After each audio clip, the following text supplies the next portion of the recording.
The King of Kings hasn't had to fight for his throne for years, mainly because the one he has his eye on is already his once Vince McMahon shuffles off this mortal coil.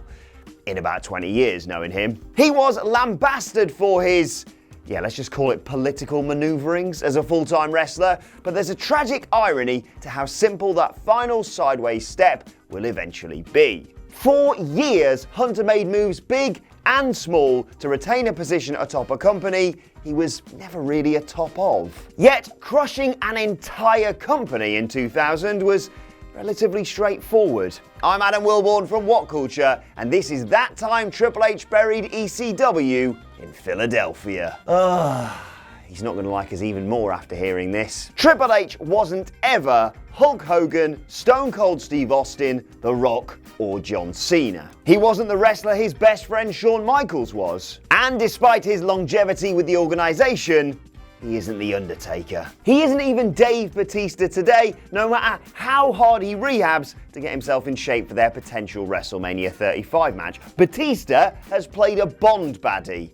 Trips played the chaperone. Now that's not to say he isn't, on occasion, absolutely bloody brilliant. It's precisely because of those infrequent bouts of excellence that the game's insecurity over the past 2 decades has been, akin to being called Adam here, and has been such a tragic comedy for the ages. Evolution was created in the image of his adoration of the Four Horsemen, but Hunter's laughable burials of Randy Orton over the years made a mockery of Ric Flair's fierce protection of his sidekick Arn Anderson.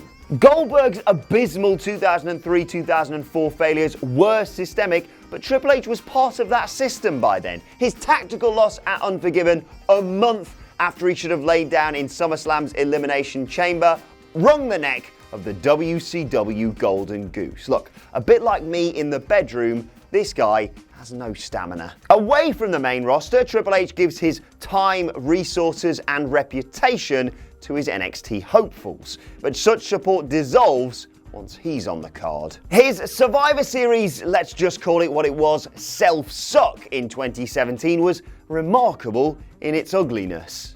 Most blokes have to get a rib removed to do that, apparently. Anyway, back-to-back super shows with The Undertaker have commanded nearly an hour of television that could have been given to Finn Balor, Bayley, Asuka, or any of the other nobodies who used to be somebodies under his watch. Many had to fall for Triple H to rise. Stone Cold Steve Austin had a rare stare at the lights for him in October 1999. The Rock put him over every other week, and Vince McMahon even gave his body and his daughter for the cause. In conclusively beating Foley as Cactus Jack, no less, at his own game twice on back-to-back pay-per-views in January and February 2000, Hunter finally established himself as the headliner he'd long thought himself to be. His work was sensational, his character was established, and his push was assured. A heel of his stature had the perfect babyface foe too. The Rock had sped past him as early as 1998 in their shared race to the top, but there was new money to be made with the new two on top.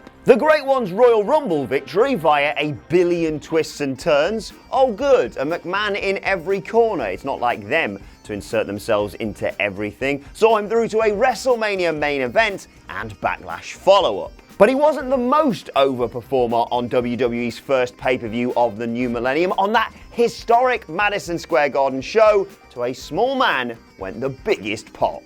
Not that guy. A skim through the WhatCulture podcast feed will land you on an interview with the human suplex machine himself. Taz shares tales of his time in ECW, WWE, and beyond, including a story that brought him back to the land of extreme 4 months after he'd made his debut in New York. The land of extreme, by the way, is ECW, not Jules' search history. As the saviour of ECW's championship that night, he was a hero to the relatively small crowd. But at the Royal Rumble, he'd been a hero to Vince McMahon's masses. The roar from WWE's hometown crowd was deafening when weeks of orange and black interjections were paid off with the march of a Northeast icon. Taz shot out of the blocks and nearly threw Angle out of his sodding boots in an emphatic display that brought the Olympian's undefeated streak to a halt. Was he fired up? Of course he was. You seen him. However, wise to the weird realities of the wrestling industry and the multi-layered politics that go with it, Taz knew he may already be too popular for his own good. As he put it to me, it was the highlight of my career. It was epic. It was amazing. But when I was walking down the aisle and the place was popping like crazy, I had an epiphany that I might be in trouble here. I knew that pop was loud. And that pop wasn't made by anything WWE did for this character. I had a feeling I might be doomed. Sure enough, by the time he reached WrestleMania, he'd been bundled into a hardcore title match with such luminaries as the Mean Street Posse, Viscera, and Funaki. Indeed. He was suddenly a long way from home, until, bizarrely, he wasn't. Pal, Paul Heyman's in trouble, and we gotta help him. See you on Raw on Monday. These were the hassled words delivered to Taz by his new boss Vince McMahon as the human suplex machine enjoyed a day off with his family. The short story long was that ECW heavyweight champion Mike Awesome had signed with WCW. That went well. And Heyman and McMahon had devised a scenario that saw the newly minted WWE superstar beat a WCW talent in an ECW ring. Just saying that makes my head hurt. Regardless, Taz dominated Awesome in a short squash match and then did the honors for Tommy Dreamer 9 days later. He only had to look strong and help Paul Heyman's ailing brand for 9 days. The company even had a SmackDown booked in hardcore home base Philadelphia in between the title trades. Several stars had a line for Taz to have one night as a top star again on the blue brand. What could possibly go wrong?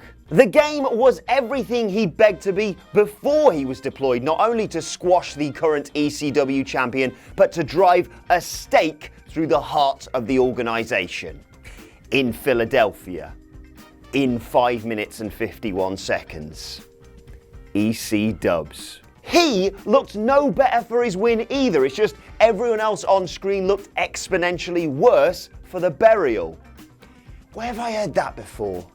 The match was an insulting mess that seemed circle jerk entirely by design. The WWE were atop the wrestling world by then, as Triple H was WWE. A champion versus champion match was a tantalizing prospect, but engineering the little guys to look minuscule was counterproductive in the, pun very much intended, extreme. After assuming control for most of the short squash, Hunter faced minimal peril before Tommy Dreamer completely blew a run-in. Hammering the human suplex machine with a steel chair, the innovator of violence was soon flattened by a pedigree before the King of Kings easily dispatched his foe.